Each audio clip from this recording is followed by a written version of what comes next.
Petite parenthèse, one shot ça n'existe pas en anglais, on dit standalone. Hola, bienvenue dans cette nouvelle vidéo. Aujourd'hui, je voulais vous faire quelques petites recommandations de one shot en romance parce que il y a une période où j'ai lu énormément de romances et je me suis dit pourquoi pas vous en proposer. Je vous ferai une autre vidéo si celle-ci vous intéresse autour de toutes les sagas, diologies, trilogies, en romance également. Je précise juste que je n'ai pas fait de classement. Toutes ces lectures ont été de très bonnes lectures. Elles sont entre vos mains et bon voyage. Premier one-shot de romance, il s'agit de Amber Falls d'Alicia Garnier, publié au sein de la maison d'édition Albert Michel, collection Nox. J'ai adoré cette romance, vous le savez, je vous l'ai déjà dit, c'est un gros coup de cœur pour moi, donc évidemment, je vous recommande cette lecture. Je ne pouvais pas ne pas vous la recommander. Dans ce roman, on va suivre la vie de July et de Tate. Chacun se déteste l'un l'autre et ils habitent tous les deux dans la ville d'Amber Falls. Le rêve de July, le rêve absolu, est de pouvoir créer son salon de thé-pâtisserie. Elle fait de la pâtisserie, etc. Mais elle attend d'avoir assez d'argent de côté pour pouvoir acheter un local. Un jour, elle va se rendre compte que Tate lui a volé son rêve et donc elle va se mettre à le détester, qu'ils ont été amis par le passé et donc pourquoi un ami volerait son rêve? Ils n'étaient pas simplement amis, ils étaient même meilleurs amis, donc pourquoi un meilleur ami volerait son rêve? Elle va se rendre compte qu'un concours de pâtisserie va être organisé dans sa ville et elle va vouloir y participer pour gagner une somme d'argent qui l'aiderait à avoir son salon de thé, sauf qu'évidemment Tate va en plus encore une fois se mettre en travers de son chemin. On va suivre l'histoire qui les lie tous les deux, donc ça va être vraiment une histoire qui est très cosy, on va être centré que dans ce village, les paysages sont magnifiques, il va y avoir quelques jeux de verbal évidemment, de l'humour, j'ai pleuré également et j'avoue qu'en romance j'aime bien passer par toutes les émotions pour avoir vraiment un coup de cœur et là j'ai été hyper heureuse, j'ai eu ce sentiment de cosy et en même temps j'ai pleuré, j'ai été hyper triste et j'en ai voulu à l'autrice en fait pour certains faits, donc vraiment je vous la conseille à 1000%, c'est ma romance préférée. Ensuite, pour rester sur la même autrice et aussi pour rétablir la vérité, parce qu'il y a pas mal de personnes qui pensent que ce n'est pas un one shot mais une duologie, alors que pas du tout, c'est juste que les couvertures se ressemblent. Il s'agit de Willow Lake d'Alicia Garnier, publié également au sein de la maison d'édition Albin Michel, collection Nox.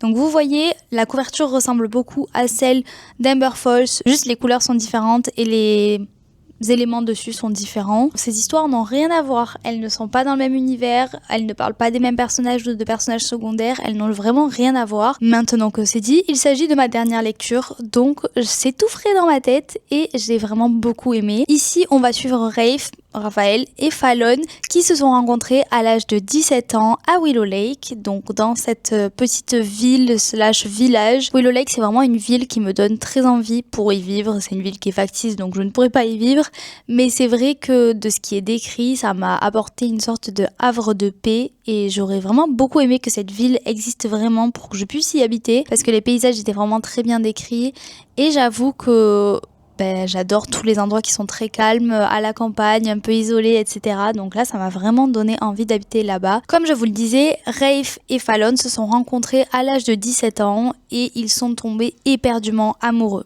Sauf que la vie a fait qu'ils ont dû se séparer et ensuite, 10 ans plus tard, ils vont être amenés à se recroiser et donc forcément tous les souvenirs vont leur revenir en tête et ils vont essayer de comprendre pourquoi ça n'a pas marché il y a 10 ans, qu'est-ce qui s'est vraiment passé. J'avoue qu'on a pas mal d'alternance entre point de vue du passé et point de vue du présent pour les deux personnages, puisqu'on va avoir le point de vue de Rafe et le point de vue de Fallon. Je trouve que dans cette romance, ça a été très bien fait, très bien jaugé entre le passé, le présent. On ne s'est pas spécialement perdu et on a eu toutes les bonnes informations au bon moment qui nous ont été distillées.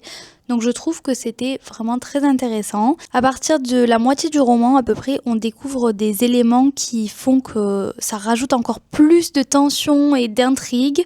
Et donc j'avoue qu'à partir de milieu, 3/4 du roman, j'ai eu envie de finir hyper vite parce qu'en fait on découvre élément sur élément et on découvre tout ce qui s'est réellement passé. Je trouve que la fin est très réaliste. Et ça m'a encore plus fendu le cœur.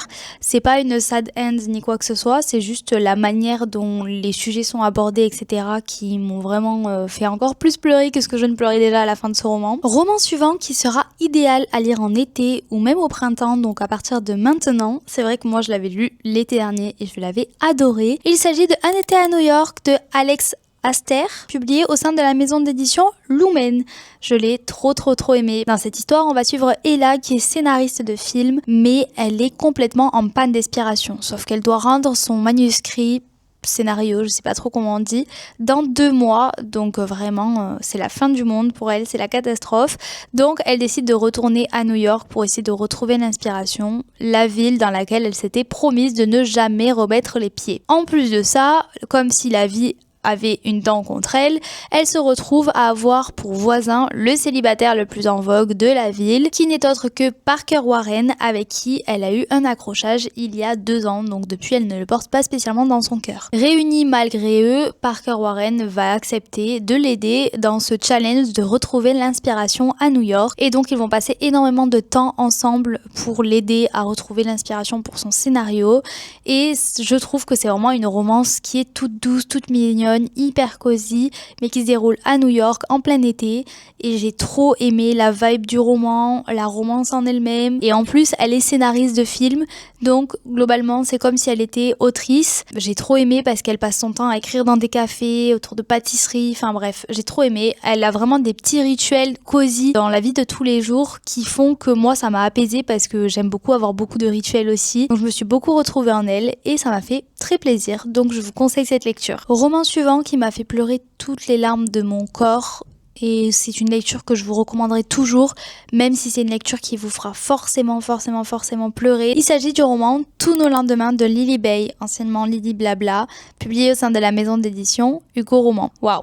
Que dire sur ce roman qui m'a fait énormément pleurer, mais en même temps, c'est un tellement bon roman et tellement beau que je suis obligée de vous le recommander, donc je suis désolée si vous n'aimez pas pleurer, allez voir le roman suivant, parce que celui-ci, c'est sûr que vous allez pleurer, même si vous n'êtes pas spécialement sensible. On va suivre l'histoire de Chris et Chloé qui se connaissent depuis toujours. Ils ont eu un petit moment où ils étaient ensemble quand ils étaient plus jeunes, mais malheureusement Chris a mis fin à cette relation et donc Chloé lui en veut. Sauf qu'un jour Chloé va se retrouver à la rue et Chris va évidemment accepter de l'héberger. Donc avec cette proximité, les barrières vont tomber une à une et petit à petit les choses du passé vont se guérir. Sauf qu'il y a les événements de la vie qui arrivent. C'est un roman que je trouve magnifique, je ne cesserai de vous le recommander, mais par contre prenez vraiment des mouchoirs quoi. Dites-vous que le service presse de ce roman, quand le roman a été envoyé en service presse aux influenceurs littéraires, créateurs de contenu littéraire, il y avait un paquet de mouchoirs avec. Voilà ce que ça veut dire. D'ailleurs, avant qu'on continue sur les autres romans, merci à toutes les personnes qui prennent le temps de s'abonner, de commenter, de mettre un like à mes vidéos. Ça m'aide énormément et ça me soutient beaucoup. Roman suivant, j'ai découvert cette autrice lors d'une dédicace quand j'étais encore à Toulouse et je suis très heureuse d'avoir acheté ce roman parce que personne n'en parle, j'ai l'impression, sur les réseaux sociaux, alors que moi je l'ai beaucoup aimé.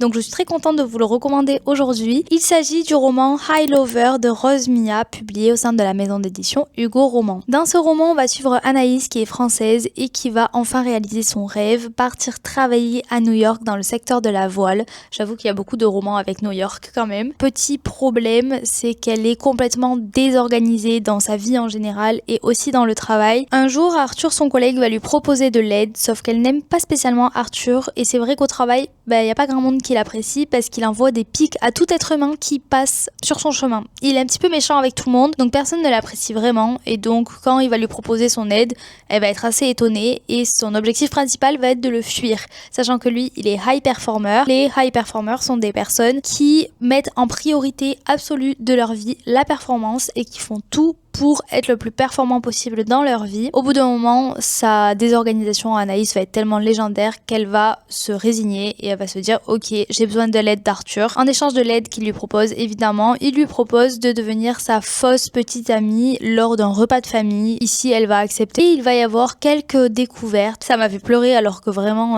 je m'y attendais pas. Pour moi, je l'ai lu l'été dernier, je m'attendais à une petite lecture tranquille, mignonne, où ça parle vite fait de travail parce qu'ils sont quand même dans le monde du travail, mais je m'attendais pas du tout à être prise autant dans le roman et à pleurer, et j'ai terminé le roman je pense en 2 jours peut-être, donc pour moi je vous le conseille parce qu'en plus on le voit passer nulle part alors que il est très bien quoi, donc je vous le conseille. Prochain roman, je l'ai compté en one shot, je sais qu'il y a des personnes qui comptent ça en duologie, mais je vais vous expliquer mon choix.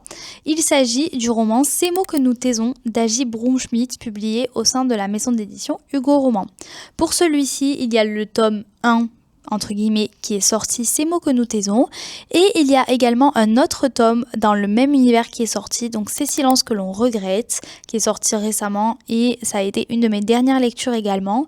Mais c'est vrai que Ces silences que l'on regrette n'est pas considéré par l'autrice comme un tome 2, elle l'a dit elle-même, c'est plutôt un tome compagnon, c'est-à-dire que l'histoire se déroule dans le même hôpital, mais les deux histoires ne sont pas liées, c'est-à-dire qu'on va retrouver des protagonistes en commun, mais l'histoire du tome 2 ne spoile pas l'histoire du tome 1 et l'histoire du tome 1 ne spoile pas l'histoire du tome 2. Les deux sont pas vraiment liés mais dans le même univers. Ici on a des romances un petit peu dans la vibe Grey's Anatomy, que ce soit pour ce tome ou pour Ces silences que l'on regrette. Dans Ces mots que nous taisons, nous allons suivre Erin et Soren. Erin s'apprête à commencer sa 2e année d'internat au sein d'un hôpital dans le Texas, là d'où elle vient, sauf que suite à un drame personnel, elle doit quitter complètement le Texas pour essayer de se reconstruire et donc elle va commencer sa 2e année d'internat au sein de l'hôpital de Twin Lakes. En tout cas, dans ce monde-là, c'est vraiment très rare qu'un interne quitte son hôpital après sa 1re année d'internat. Donc elle qui arrive en 2e année d'internat, ça fait quand même beaucoup parler. Et en face, nous avons Soren qui est une étoile montante de la chirurgie cardiovasculaire et qui pratique lors de son internat également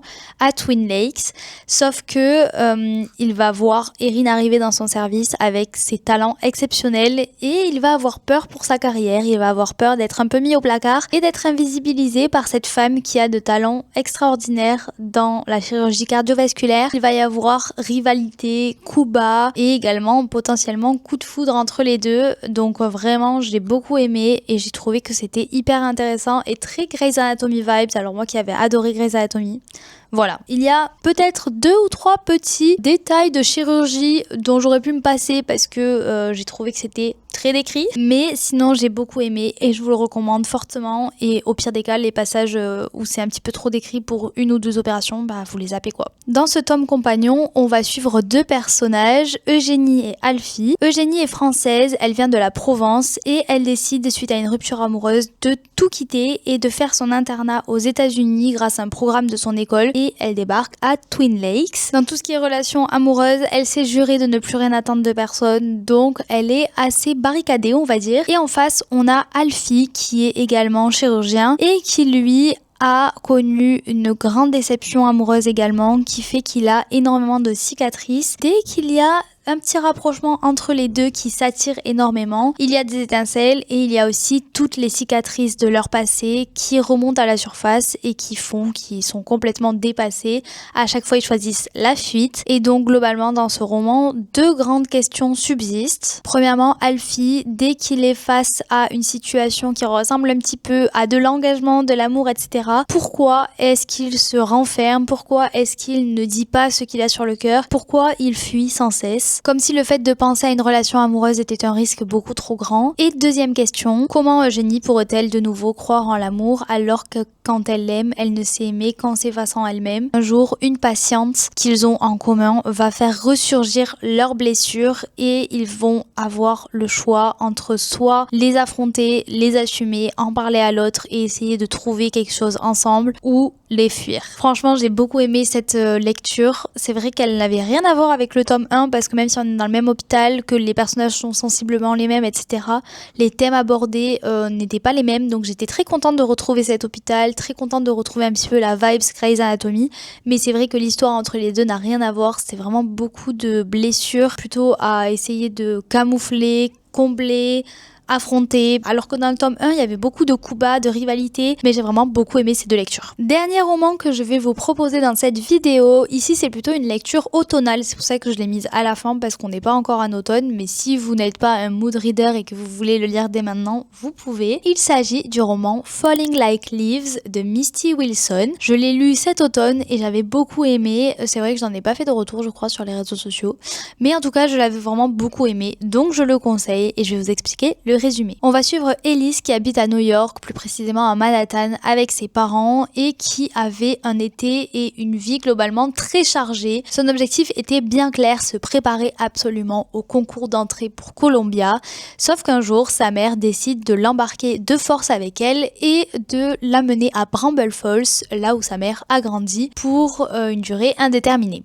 Donc là, Elise panique complètement parce qu'elle veut absolument retourner à New York, là où il y a toute sa vie, parce que sa mère ne lui a pas demandé son avis, elle l'a directement embarquée. Elle va essayer de devoir jongler entre le fait de revenir à New York, d'essayer de connecter avec sa vie avant, avec ses amis qu'elle avait là-bas, avec son rêve d'intégrer Columbia, et en même temps devoir passer du temps à Bramble Falls, où elle était déjà venue une fois auparavant, essayer de s'adapter à sa vie là-bas avec sa mère, chez sa tante, puisqu'elles sont logées par sa tante et sa cousine, et essayer de vivre dans ce lycée convenablement alors qu'elle ne l'a pas choisi. Elle va tomber sur Cooper, le mignon barista qui est également au lycée avec elle, et elle va se demander pourquoi il est si distant avec elle aujourd'hui alors qu'elle est déjà venue en Bramble Falls il y a plusieurs années, le temps d'un été, et ça avait été un ami très très proche pendant cette période-là. Elle va pas comprendre ce revirement de situation, pourquoi il est si distant aujourd'hui, donc elle va un petit peu enquêter là-dessus, et en même temps nous on va être plongé dans l'univers de Bramble Falls avec vraiment cette vibe tellement Gilmore Girls. Si vous avez vu cette série, j'avais vraiment l'impression de me retrouver dans ce village-là.